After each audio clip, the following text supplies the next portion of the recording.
On a quiet night in Tempe, Arizona, a life-altering decision was made. It wasn't about a career change or a future move. It was a decision to face a monster in the legal system. This single act of courage would set a horrifying chain of events in motion, proving that in the quest for justice, sometimes the greatest danger comes not from the crime itself, but from daring to speak the truth afterward.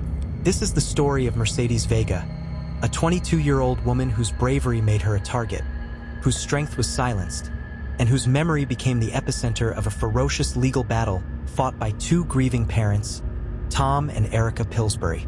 For more true crime stories like this, hit the subscribe button. Mercedes' story begins years before her ultimate tragedy, rooted in a terrifying armed robbery. She was not a passive victim. When faced with the legal challenge of identifying her assailant, a man named Cujo Young, she stood firm. Her willingness to testify was not a small gesture. It was a commitment to civic duty and personal integrity that put her directly in the crosshairs of a dangerous individual determined to escape accountability. The wheels of justice often turn slowly, and in this specific case, that delay proved fatal. The prolonged legal proceedings for the initial 2020 armed robbery provided Young with the time, motivation, and opportunity to orchestrate the ultimate act of self-preservation: the elimination of the key witness against him. The Maricopa County Attorney's Office would later connect the dots, establishing the motive for the 2023 murder as witness retaliation. Mercedes Vega was not murdered randomly. She was executed systematically because she was slated to appear in court and testify against Young. This fact is crucial, distinguishing her case from countless others. It transforms the narrative from a simple, tragic homicide into a profound violation of the justice system itself. Her death was a calculated attack on the integrity of the courts, making the pursuit of the harshest penalty, the death penalty, not just about punishment, but about upholding the rule of law. For Tom and Erica, their recollection of Mercedes is centered on this strength. They saw a young woman who refused to back down, a daughter who prioritized right over comfort. The knowledge that she was targeted specifically for this virtue adds layers of pain to their grief. It means her entire life, her character, and her willingness to be an active participant in her community were weaponized against her. The focus on her as a witness ensures that her life is remembered not just for its ending, but for the inherent courageous choice she made that defined her final years. The planning of her murder was as cold and precise as the motive. Young allegedly recruited at least one accomplice, Sincere Hayes, to carry out the deadly scheme. The evidence suggests this was not a spontaneous outburst but a deliberate, organized act to silence Mercedes permanently. Her life was meticulously tracked, her routines observed, and the plot was executed with chilling efficiency, leading to the April 2023 abduction. This premeditation underscores the prosecution's argument for the death penalty and the parents' conviction that these individuals are truly monsters capable of unparalleled horror. The sheer audacity of the crime, to kill a witness to a serious felony, demonstrates a chilling disregard for human life and the authority of the state. Mercedes Vega's existence was a threat to Young's freedom, and the solution he allegedly chose was eradication. This level of criminality is what fuels the parents' uncompromising demand for a public trial. They understand that a plea deal, which avoids detailing the motivation and planning, would not only hide the physical abuse Mercedes suffered, but would obscure the profound societal threat posed by individuals who eliminate witnesses with impunity. They need the world to know that this was not a crime of passion or opportunity, but a retaliation of silence. Mercedes' bravery in identifying her attacker demanded a level of protection that was ultimately denied by the slow grind of the judicial process. While the state was preparing its case, the defendant was allegedly preparing his defense in the most brutal way possible. The fact that the case centers entirely on this act of testimony is the emotional anchor for her parents. They feel responsible for being her voice because she paid the ultimate price for having won in the first place. Their entire fight in the courtroom revolves around ensuring that her final moments, her struggle and her pain, are not swept away as a forgotten statistic, but are cemented in the public record as the horrifying consequence of standing up to evil. The first phase of justice must be defining the motive. Mercedes Vega died because she was truthful. She died because she was brave. She died because a defendant believed he could override the legal process through murder. This established motive sets the stage for the next terrible truth: the moment her bravery was met with brutality. But where did the courage end and the suffering begin? The legal records speak to a frantic, terrible timeline, and for Tom and Erica, the truth is obscured by a terrifying gap in time. Where was Mercedes Vega for those 2 terrifying hours after her abduction? And what unimaginable fate awaited her during that time? For more true crime stories like this, hit the subscribe button. The decision by Mercedes Vega to stand as a witness set the deadly plan in motion, but the horrifying reality unfolded on that fateful day in April 2023. The prosecution's timeline, the sequence of events that led Mercedes from her normal routine to her ultimate, brutal end, contains a terrifying gap. This gap, which her parents, Tom and Erica, refer to as the 2 missing hours, is where the essence of the heinous and cruel nature of the crime lies, and it is the key piece of the puzzle they demand be exposed in open court. The question is not simply how she died, but what happened during that span when she was completely and utterly at the mercy of her captors, Cudjoe Young and Sincere Hayes. The last known, non-threatening moments of Mercedes' life ended abruptly in the parking garage of her Tempe apartment. This was the site of the abduction, a cold and calculated act executed by the assailants. The move from her secure environment into the control of her attackers marks the beginning of the 2-hour blackout that haunts her family. It was here, in the mundane setting of her daily life, that the violence began, setting the stage for the escalating brutality to follow. The act of kidnapping itself demonstrates premeditation and restraint on the part of the suspects, proving they were not driven by impulse but by a deadly, singular objective: to transport Mercedes to a location where they could complete their assignment of silencing her. During that period, the evidence suggests a sustained and escalating assault. Mercedes was not killed instantly. She was subjected to a series of injuries that constitute the cruel torture the state of Arizona uses to define a death penalty case. The forensic documentation details the blunt force trauma inflicted upon her. This type of injury, caused by repeated strikes with a non-edged object, speaks to a prolonged and painful beating. It is an injury that reveals not just an intent to kill, but an intent to inflict suffering, a horrifying demonstration of power and control over the terrified victim. The presence of these injuries contradicts any potential narrative from the defense suggesting a sudden, impulsive act. Instead, it proves the deliberate, protracted nature of the assault. Adding to the physical evidence of torture was a gunshot wound Mercedes sustained.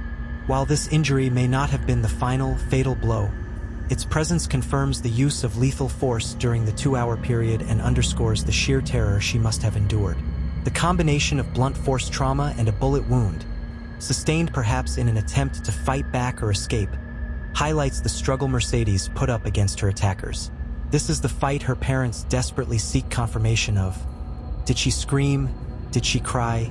Did she resist? The physical evidence found in the official records provides a silent, devastating testament to her struggle. Perhaps the most chilling and unique piece of forensic evidence, which Erica and Tom believe is crucial for the public to understand the true nature of the monsters, is the discovery of bleach in Mercedes' throat. This finding is central to the prosecution's argument of aggravated cruelty. Introducing a toxic chemical into the victim's respiratory and digestive system is a distinct act of torture, separate from the primary lethal methods. This particular action implies a deliberate attempt to inflict burning, pain, and potentially to eliminate trace evidence of DNA or other substances, showcasing the extreme measures the killers took to inflict pain and then conceal their actions. This specific detail elevates the crime beyond a typical homicide into an act of calculated, personal degradation and prolonged suffering. The conclusion of the 2 missing hours was the transportation of Mercedes to a desolate location in Tonopah, off the I-10 freeway. This shift in location from the urban environment of Tempe to the remote, isolated highway shoulder was strategic. It provided the killers with the necessary seclusion to commit the final, most devastating act without immediate interference. The physical setting, far removed from civilization, underscores the cold, detached planning involved in every stage of Mercedes' ordeal. The legal and physical details of these 2 hours, The abduction, the blunt force trauma, the gunshot, and the bleach are the facts the Pillsburys are fighting to make public. They believe the exposure of this precise sequence of physical and chemical abuse is the only way to achieve true justice for their daughter. They understand that a simple guilty plea to murder without detailing these facts would leave the world ignorant of the depravity of the perpetrators and allow the full extent of Mercedes' suffering to remain hidden. The 2 missing hours are the legal battlefield where Mercedes' voice, through the evidence, must finally be heard. The final act of the 2-hour ordeal was the delivery of Mercedes to the desolate spot in Tonopah. The physical and emotional abuse had been severe, but the final, deliberate method of her death was yet to be revealed. Her body was placed inside the vehicle, and the car was set ablaze. What was the ultimate cause of death revealed by the medical examiner? And how did the final, horrifying act solidify the prosecution's death penalty case? For more true crime stories like this, hit the subscribe button. The 2 missing hours had delivered Mercedes Vega into the remote, desolate area near Tonopah, off I-10. She had endured a terrifying abduction, sustained blunt force injuries, a gunshot wound, and the horrific introduction of bleach into her throat. Each act a discrete instance of torture.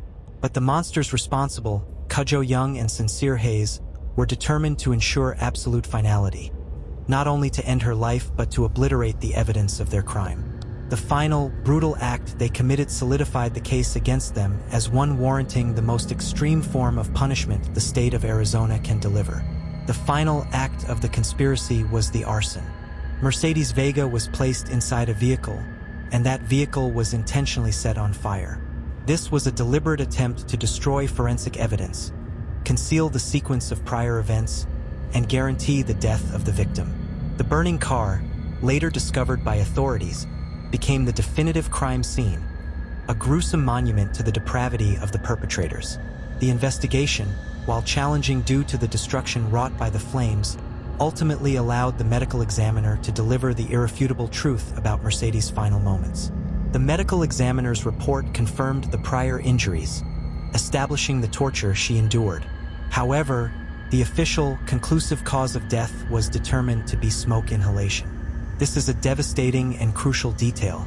It means Mercedes was likely still alive when the vehicle was set on fire. She died not immediately from the beating or the gunshot, but from the agonizing, suffocating reality of the inferno itself. This fact elevates the crime beyond a simple murder. It proves that the last moments of Mercedes Vega's life were spent conscious, struggling for air as fire engulfed her. The deliberate choice to ensure her death in this manner demonstrated a calculated, sustained indifference to human life and suffering. This finding, death by smoke inhalation, is one of the key pillars upon which the Maricopa County Attorney's Office built its death penalty case. The state's legal framework for capital punishment requires the prosecution to prove that the crime was committed in an especially heinous, cruel, or depraved manner. The totality of the evidence, the witness motive, the prolonged use of blunt force and chemical attack, and the final agonizing death by being burned alive, meets and exceeds the legal standard for cruelty. The indictment filed against Young and Hayes specifically cites these elements to justify the pursuit of death. For Tom and Erica Pillsbury, the parents, this legal certainty is both a comfort and a deep, agonizing source of pain. They understand that the death penalty is the only true reflection of the magnitude of their daughter's suffering. They view the attempt to pursue a plea deal, which would trade the possibility of a capital sentence for a guaranteed life sentence, as a grievous injustice. They argue vociferously that to accept a plea that bypasses a trial would be to effectively wipe away the detailed horrors of the medical examiner's findings. A plea deal would substitute a detailed public exposition of cruelty with a sterile legal term, allowing the perpetrators to hide the monstrous depths of their actions. The parents' focus is unwavering. They want every fact related to the bleach, the beating, and the burning to be publicly presented. They insist that the world must know the true nature of these killers, not just for Mercedes, but as a warning. They see the courtroom as the last and most critical battleground to preserve their daughter's narrative. The story of a young woman who was tortured to death because she chose to be brave. The legal process moves inexorably toward a showdown. The indictment, sealed with the facts of the smoke inhalation and the prior abuse, demands a response. Young and Hayes are officially charged with capital murder, forcing the defense to employ every legal strategy to avoid the ultimate penalty. The parents' fear of a plea deal is palpable precisely because the evidence of cruelty is so overwhelming that the defense has a massive incentive to negotiate secrecy in exchange for certainty. The severity of the charges and the definitive, brutal cause of death have elevated this case into a major legal conflict in Maricopa County. The parents' activism and determination ensure that the focus remains not on the legal maneuvering, but on Mercedes Vega's truth. They will not allow her death to be reduced to a number or a closed file. They are demanding transparency for the ultimate form of betrayal, the execution of a witness. The entire structure of the prosecution's case rests on the physical evidence discovered after the fire. It is a terrifying, factual record of escalating, premeditated cruelty. But this evidence, however powerful, is still just paper. It must be presented, narrated, and felt in a courtroom. The parents have made an extraordinary vow to ensure that happens, even if the cost is reliving the unspeakable. What is the solemn vow made by Tom and Erica Pillsbury regarding their presence at the inevitable trial, and what specific reaction are they determined to witness from the killers? For more true crime stories like this, hit the subscribe button.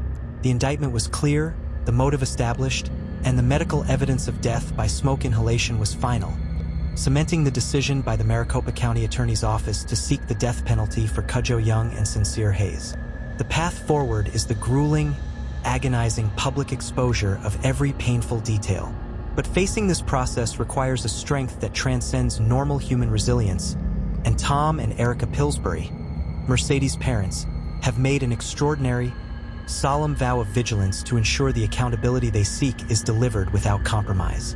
The central conflict the parents face is the potential for a plea bargain, a legal mechanism that would remove the threat of execution but, critically, would eliminate the need for a full public trial. This would allow the court record to summarize the outcome without displaying the gruesome evidence of the blunt force trauma, the bleach, and the final burning. To the Pillsburys, this is unacceptable. They view any plea that seals away the facts as a cop-out and an act of injustice to their daughter's memory. Their mission is not just to see the killers punished, but to ensure that the facts of their daughter's prolonged suffering are exposed to the world, providing a necessary warning about the nature of the monsters operating in society. Their resolve manifests in their profound decision regarding their attendance at the trial. They are fully aware that the court proceedings, particularly in a death penalty case, will necessitate the presentation of deeply disturbing evidence, including graphic photos, video footage, and testimony detailing the abuse Mercedes suffered during those 2 missing hours. Yet, they have pledged to be there for every minute they can endure. Erica articulates this necessity as their obligation to be Mercedes' voice, stating that since their daughter went through the horrors, they must be strong enough to face them on her behalf.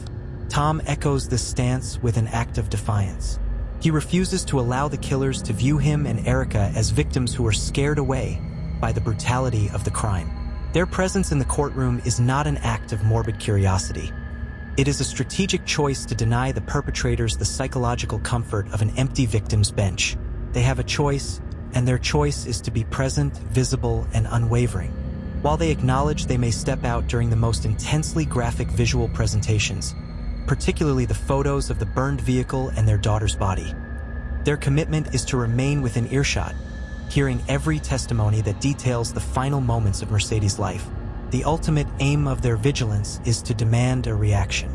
They are determined to sit in the courtroom and watch the faces of Cudjoe Young and Sincere Hayes as the jury and the public are confronted with the full, factual, and unvarnished truth of the witness retaliation murder. They want to observe the killer's behavior when the medical examiner's findings regarding the smoke inhalation and the bleach are presented. Furthermore, they want to observe the reaction of the jury, seeing if the horrifying facts of the case, which they already know, have the same devastating impact on the judicial process. This observation is part of their healing, a way to reclaim power from the individuals who violently stripped it from their daughter. The Pillsburys are acutely aware that their journey has provided them with unique, agonizing insight into the failures of justice and the nature of extreme crime. They emphasize that their fight is larger than their personal grief. They recognize that many parents in similar situations are left without answers due to closed-door plea deals, their children reduced to footnotes in a file. They are fighting to set a precedent of transparency for future cases, ensuring that no crime of this severity is simply wiped away for judicial expediency. They want their daughter's truth to resonate, ensuring that Mercedes Vega is remembered as the brave woman who was silenced, not just as a statistic. Their strength has drawn immense support, but the parents are clear. They are not seeking personal gain or fame. They are focused entirely on keeping their daughter's name alive and ensuring that her story, her courage, her suffering, and the ultimate exposure of the monsters is the enduring legacy of this tragedy.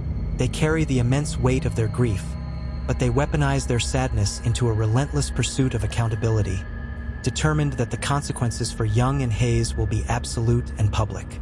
Their commitment is a powerful testament to the bond between a parent and child. They stand ready to face the deepest possible pain, armed only with their love for Mercedes and their demand for every single fact to be heard.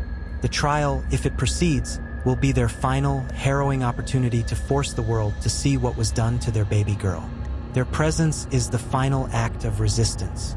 And as always, you've been watching True Crime Story Vault, where every story is told with facts, empathy, and respect for those who can no longer speak for themselves. For more true crime stories like this, hit the subscribe button and comment your thoughts below.